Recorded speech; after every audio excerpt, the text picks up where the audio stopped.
बिस्मिल्लाहिर्रहमानिर्रहीम। अस्सलाम वालेकुम नाज़रीन, मैं हूं फ़याज़ महमूद और आप देख रहे हैं फ़याज़ महमूद यूट्यूब चैनल। नाज़रीन, मैं आजकल लीव पे हूं तो इस वजह से आज की जो वीडियो है उसमें ताख़ीर हुई और उसके बाद फिर इंफॉर्मेशन जो मैंने हासिल की तो अब सोचा कि आपके साथ मैं इस तमाम तर इंफॉर्मेशन को शेयर कर लूँ।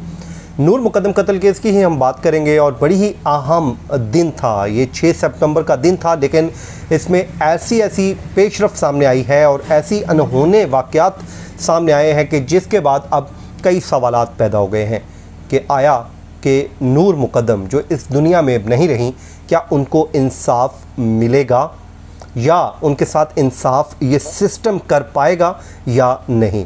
इस वीडियो को देखने के बाद आपसे ख़ुद ही जायज़ा ले लीजिएगा कि हालात किस तरफ जा रहे हैं। मैं आपको मायूस नहीं कर रहा, बट ये आपके लिए बहुत ज़रूरी है क्योंकि डे फर्स्ट से आप इस केस को फॉलो कर रहे हैं, मैं इस को फॉलो कर रहा हूं, तो आज की जो इन्फॉर्मेशन है आपके लिए जानना बहुत ज़रूरी है ताकि आइंदा आपकी जो आवाज़ है उसमें मज़ीद गर्ज अब पैदा करने की ज़रूरत है।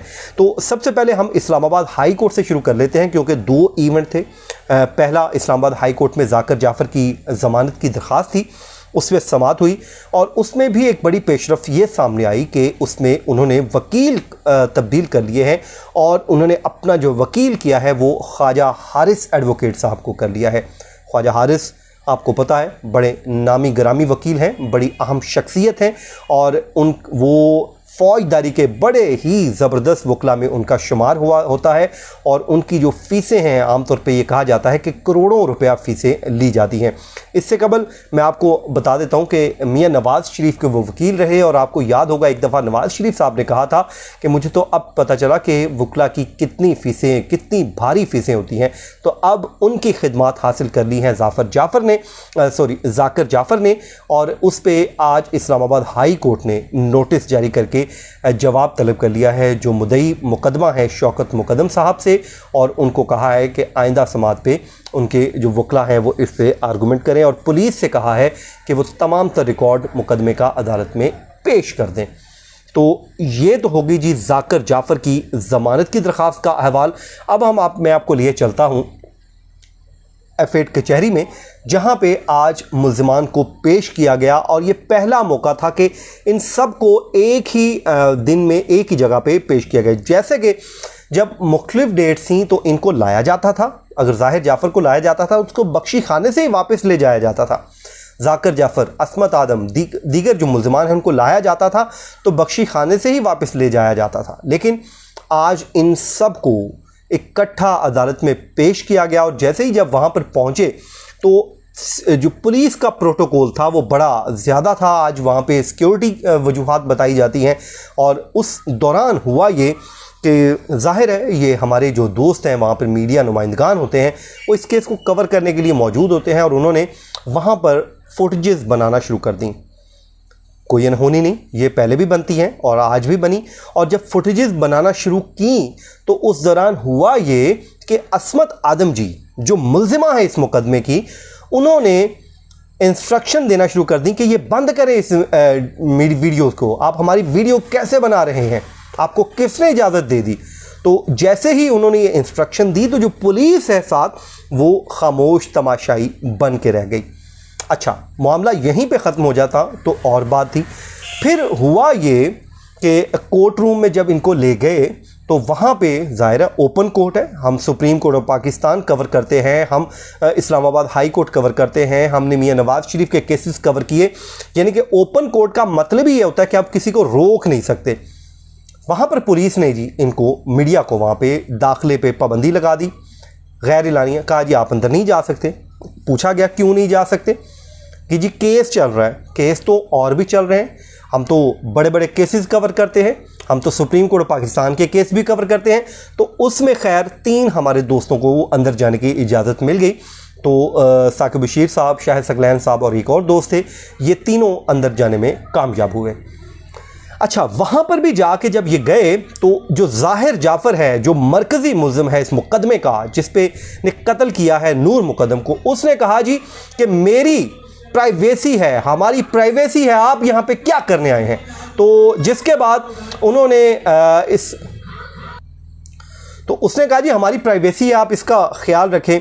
अब प्राइवेसी क्या होती है भाई, आप कोर्ट रूम में है, कोर्ट रूम में कौन सी privacy, court room public court है, उसमें हर चीज़ पब्लिक के सामने होगी और ओपन होगी। खैर वहाँ से ये मामला निकला, तो जब वीडियो फिर बनाई उन्होंने हमारे वहाँ पे मीडिया के दोस्तों ने, तो जियो के कैमरामैन से असमत आदम जी ने जो मोबाइल है वो छीन लिया। फिर पुलिस से जब पूछा गया कि जी मीडिया को दाखिले पर किसने पाबंदी लगाई है अंदर जाने पे, तो उनके पास इसका कोई जवाब नहीं था। तो उसके बाद जब मोबाइल छीना गया वापसी पे, तो उसने क्या किया जी, पुलिस से कहलवा के साथ में खड़े होकर उन्होंने वो मोबाइल से वीडियो डिलीट करवा दी गई। मतलब यानी कि मुल्ज़मान हैं, जेल से वो जुडिशल रिमांड मुकम्मल होने पे आए हैं और उनका जुडिशल रिमांड एक्सटेंड होना है, और वो इंस्ट्रक्शन दे रहे हैं और उनके कहने पे पुलिस ने अमल दरामद भी कर दिया, यानी कि उनका हुक्म और उस पर बजा आवरी। ये तो आज कमाल हो गया, ऐसा पहले कभी हमने ना सुना है ना देखा है, और ना होता हुआ कभी होगा इंशाल्लाह। तो मीडिया के लोगों ने वहाँ पे ज़ाहिर है वो क्या कर सकते हैं, हम तो दिखा ही सकते हैं, हम बोल ही सकते हैं, वो हम बोल रहे हैं, हम दिखा रहे हैं। लेकिन अब इस पर कुछ सवालात हैं। सवालात ये हैं कि अगर ऐसे ही काम चलेगा तो क्या ये इंसाफ हो पाएगा, क्या इंसाफ के तमाम तर तकाज़े पूरे हो सकेंगे? नहीं। अगर यही चलेगा तो फिर आप बस अल्लाह ही हाफ़िज़ है। अब मेरे ख्याल में इस पर सुप्रीम कोर्ट ऑफ पाकिस्तान को नोटिस लेना चाहिए कि ये जो आज जो कुछ वहाँ पे हुआ है, ये किसने पाबंदी लगाई, इस पर इन्वेस्टिगेशन होनी चाहिए कि किसने रोका, और मीडिया के एक नुमाइंदे की वीडियो क्यों डिलीट हुई, इस पर बिल्कुल कार्रवाई होनी चाहिए जिसने करवाई, और जो इसमें मुलव्वस है उसके ख़िलाफ़ कार्रवाई होनी चाहिए। उसके बाद जी अदालती कार्रवाई, उसमें आज चलान जमा हो गया जी, ये इंटरम चलान है, इसमें ज़ाहिर है अभी कुछ और चलान आएगा। माज़रत ख्वाह हूँ, आज हमारे यहाँ पाकपतन में लाइट नहीं है, सुबह 7 बजे से लेके अभी जिस वक्त मैं वीडियो रिकॉर्ड कर रहा हूँ, तो इसलिए बर्दाश्त कीजिए, गर्मी को मैं तो कर रहा हूँ, तो आप मेरे चेहरे से फील कर सकते हैं। अच्छा, चलान जमा हो गया जी। चलान में ज़ाहिर जाफ़र को मरकज़ी मुल्ज़िम करार दिया गया है, उसको कातिल डिक्लेयर किया गया है, और उसकी जो वालदा है और वालिद को इसमें मुआवन करार दिया कि मुआवनत का इल्ज़ाम लगाया गया है, और साथ में कहा गया कि जी उन्होंने शवाहिद मिटाने के लिए जो थेरापी वर्क्स के मालिकान हैं इनकी और मुल्ज़मान हैं इनकी मुआवनत हासिल की, और इसमें मजमूई तौर पर 12 लोगों को मुल्ज़िम साबित को नामज़द किया गया। अब इसमें बाज़ाब्ता तौर पर ट्रायल का आगाज़ होगा। 8 सितंबर की इसमें तारीख मुकर्रर हुई है।